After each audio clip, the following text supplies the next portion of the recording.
काजल बुचिया, हम तो अरे खातिर नु ढोलक बजावत तनी। हाँ, गाना गावो। ए मोदी चाचा, हम गाना गाई। हाँ हाँ, तू ही गाना गावो। हमर दोनों बैलून साला धुक धुक करे, धुक धुक करे। सैया ऊपर कबू नीचे हाथ डाले, बीचे बीचे जब हाला करी मुंह धक्के चुप चुप करे, चुप चुप करे।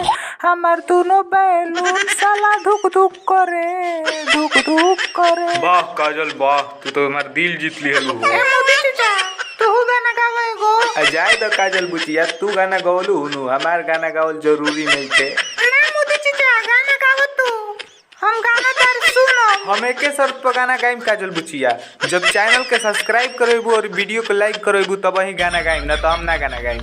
मोदी चाचा के गाना सुने खातिर वीडियो को लाइक करो लो और चैनल के सब्सक्राइब करो लो, ठीक बा। नैहर में रहलू टूटी टिहरी, ससुरवा में गोटैलू ए जान, त लागे सैये के बेलल रोटी खैलू ए जान। मोदी चाचा के गाना सुनले के बाद हमें मजा आ गेलो। तोहरा के कैसा लगलो तोहरा कमेंट बॉक्स में जरूर लिख के बतलाओ लो। हाँ तो भैया, TR फनी नंबर 1 चैनल के सब्सक्राइब कर दलो, ऐसने कॉमेडी वीडियो देखे खातिर, ऐसने कॉमेडी गाना सुने खातिर, और वीडियो के लाइक कर लो, ठीक बा। जय हो TR फनी नंबर 1।